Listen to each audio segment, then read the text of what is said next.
Regardez le but de Messi. Vous dormez, regardez le but de Messi. Contre-pied parfait. Je dis bien contre-pied parfait. Regardez Messi, regardez. Allez. Il met un doublé, mais c'est pas ça qui m'intéresse. Regardez là, hein. Oh Messi, oh Messi, oh Messi. Regardez, allez. 994 buts.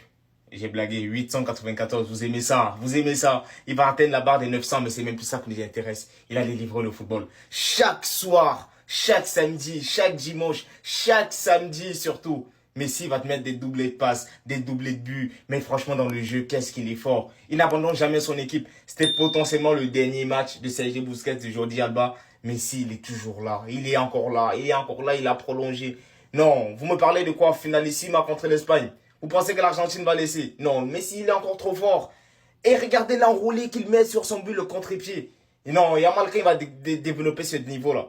Non, Messi, tu es fort, papa. Tu es fort. Je crois CR7, il est en train de jouer avec Tonnerre. Regardez sur son dernier post, il a écrit « En train de travailler sur notre rêve ». Donc maintenant, son rêve, c'est de gagner le championnat saoudien et plus de gagner la Coupe du Monde avec le Portugal. En fait, il fait exprès de dire ça pour nous faire parler. Bref, aujourd'hui, il a marqué son 953e but. Il est plus qu'à 47 buts des 1000 buts. Après son but, vous l'avez tous vu, rien d'exceptionnel. Il marque un penalty comme il a l'habitude de le faire. Mais là où il a été très fort, c'est qu'il nous a inventé une nouvelle passe décisive. Donc là, il tire un coup franc. Il fait quoi? Comme à son habitude, il tire le coup franc directement sur le mur. Et Angelo, il connaît les qualités de coup franc de CR7. Il sait qu'une fois sur deux, ça tape le mur. Donc là, il suit directement et il te met un pétard premier poteau et ça fait but. Bon, quel ancien, il a pété un câble quand il parlait que le soulier d'or doit être compté dans le monde entier alors que c'est un soulier d'or européen. Mais il faut respecter une chose, sa longévité. Regardez, à ses 38 ans, il a marqué 53 buts. À ses 39 ans, 50 buts. Qui fait ça? Personne. Et à ses 40 ans, il a marqué déjà 30 buts. Là où il avait raison, c'est qu'il a plus de mal à marquer en Arabie Saoudite qu'en Espagne. Regardez son ratio, 0,88 pour 1,02 en Espagne. Sauf qu'il n'a pas compris un truc, c'est que là, en Arabie Saoudite, il a 48 ans, alors que là-bas, il était à son prime. Il manquait plus que ça. Terrible nouvelle du côté du Real Madrid, les amis. Pendant que ce matin, le média Diaros nous informait que Trent Alexander-Arnold allait être titulaire ce week-end, et que juste après, on voit un Xabi Alonso complètement nerveux en conférence de presse. Les journalistes ont voulu en savoir plus sur la gestion d'ego dans le vestiaire, et Xabi Alonso, comme à son habitude, a répondu à côté. Comme vous pouvez le voir là-haut, le journaliste l'a demandé est-ce qu'il a trouvé un vestiaire où les égos étaient présents. Et le gars répond de manière nerveuse, je suis très content de l'équipe, nous progressons, c'est ce qui me rend heureux. La réponse à la limite, on s'en fout, il n'a pas envie de rentrer dans ça, y a pas de souci. Mais détends-toi mon ami, allez-y voir sa conférence de presse, vous comprendrez de quoi je parle. Et comme je le disais au début, malheureusement pour le Real Madrid, on a encore une mauvaise nouvelle, Eder Militao a rechuté. Lui qui revenait de blessure et qui était vraiment en forme en ce début de saison, et ben non, c'est reparti. Cependant attention, pour l'instant on connaît pas la gravité de sa blessure. Il est même dans la liste du Real Madrid pour le match de demain, donc espérons qu'il n'y ait rien de grave. Et d'ailleurs, pour combler son absence au cas où la blessure serait grave, le média Marca nous informe que Xabi Alonso a testé Ferland Mendy en défenseur central à l'entraînement. Et il y a même David Alaba aussi qui fait son retour, il a été appelé pour le match de demain. On termine les amis avec une info mercato. On nous dit que le Real Madrid maîtrise la signature du jeune talent mexicain Gilberto Moura. On nous dit en plus de ça qu'il est aussi convoité par le FC Barcelone, mais le Real Madrid maîtrise le dossier. De toute façon, dans ce domaine-là, le Barça peut pas rentrer en concurrence. Mais c'est des malades! Sunderland vient de mettre fin à la série d'invincibilité d'Arsenal. Et ça à la 94e minute les amis. Le but est juste dingue. Et je rappelle qu'Arsenal, depuis le 28 septembre les amis, ils avaient encaissé 0 but.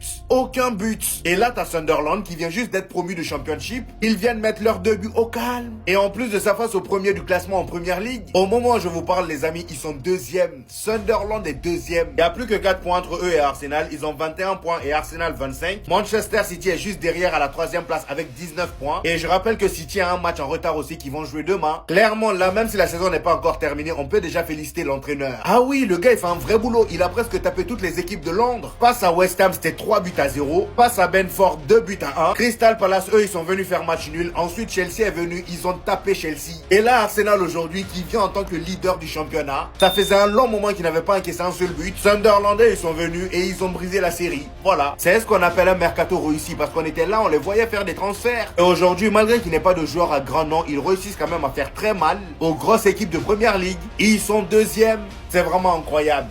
Lionel Messi, Couticini, tu as raison de regarder le ciel.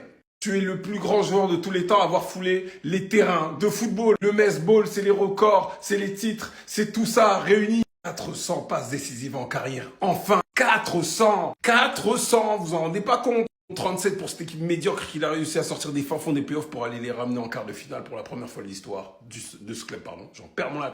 Le Barça 269, 60 avec l'argent, 34 avec le PSG, 37 avec l'Inter Miami. C'est n'importe quoi. Regardez vous-même le classement. Regardez, c'est n'importe quoi. en 1133 matchs.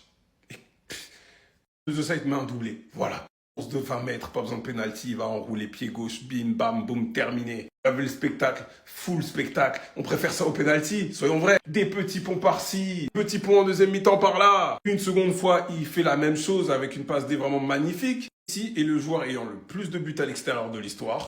Là, c'est pas un jour, donc il doit être à 107, 109, un truc comme ça. Avec le plus de triplés, le plus de coups francs, il y a quoi encore? Le plus d'hommes de match, le joueur le plus décisif de tous les temps. Et ça, c'est quelque chose qu'il fait depuis tout petit. Depuis plus de 20 ans, il s'amuse à aller faire des tout droits pour aller délivrer les équipes dans lesquelles il est à chaque fois. À apporter son équipe en sélection comme en club. Finir homme du match, homme du tournoi, chose que CR7 n'a pas réussi en 17 participations. 5 euros, 5 Coupes du Monde, 3 Ligues des Nations, 3 compétitions chez les jeunes avec le Portugal. On n'a pas le même GOAT. Prolongé jusqu'en 2028. Terminer le jeu et on s'amuse, c'est du bonheur. On profite. Et s'il atteint ça, les gars, sachant que c'est le joueur le plus décisif, pouf. Les gars, vous allez peut-être me prendre pour un fou. Mais c'est le meilleur milieu de terrain de Ligue 1. J'en ai rien à battre, j'en ai rien à foutre, les gars. J'ai pas peur de le dire. Je vais vous mettre un petit extrait d'une réaction sur le but de Mamadou Sangaré aujourd'hui. Vous serez choqués. Le renversement. Oh oui, pour Sangaré. Dans la surface, le bon contrôle. La petite pichenette. Sangaré. Crochet, la frappe. La frappe. Mamadou Sangaré. Mais c'est quoi ce but? Mais c'est quoi ce but? Mamadou Sangaré. Si Il c'est a encore fait un oui. festival Ouais. dans la surface de réparation. Le petit crochet. Le petit arc-en-ciel sur le défenseur monégasque. Et derrière du pied gauche. Tranquillement, il vient conclure. Mais quel but! Je vous le dis depuis un certain temps, c'est un futur crack générationnel. Dans ce match-là, il a tout prouvé. Il a prouvé que il avait la classe d'un grand pour pouvoir jouer même dans les grands clubs. Ce type-là, tu le mets au Real Madrid. Les gars, je vous jure, il a sa place. Tu le mets en Première Ligue, il bouffe tellement de milieu de terrain. Hein, Manchester City, hein, je vous vise. Hein. À la 45e minute, il arrive à provoquer un carton rouge. Bon, le carton rouge, j'avoue qu'il était dur, mais il l'a provoqué quand même. Hein. Et oui. À la suite de cette action directe, il nous met un but d'anthologie, réservé au grand du grand. Tu montres ça à Zinedine Zidane, il est choqué, ma gueule. Il dit non, lui, c'est vraiment ma relève. Et dites-vous, ce gars-là, il va jouer la CAN, les gars. Si jamais le sélectionneur, il le met sur le banc, je pense qu'on va se battre à main nue. C'est...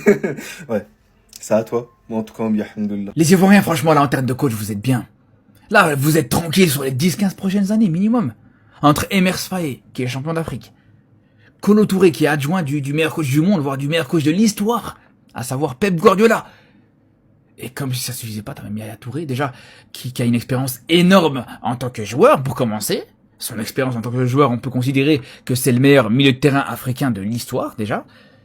Mais en plus de ça, voilà, ses débuts en tant qu'entraîneur, c'est vraiment intéressant. Il est adjoint d'Hervé Renard avec l'Arabie Saoudite. Et franchement, apprendre du côté d'Hervé Renard, quand tu veux être coach d'une sélection comme la Côte d'Ivoire ou une sélection africaine, c'est pas négligeable. Mais surtout, voilà, il se forme même au Barça, les gars. Selon, je vous dis, les gars, franchement, les Ivoiriens, en cas de départ d'Emers Faé, et que je souhaite pas, parce que franchement, je vous souhaite, vous méritez de continuer avec ce coach. Ce coach mérite surtout de continuer avec la Côte d'Ivoire. Mais vous êtes large, vous avez l'embarras du choix là. Vous avez vraiment en termes de coach là, vous avez des problèmes de riches clairement.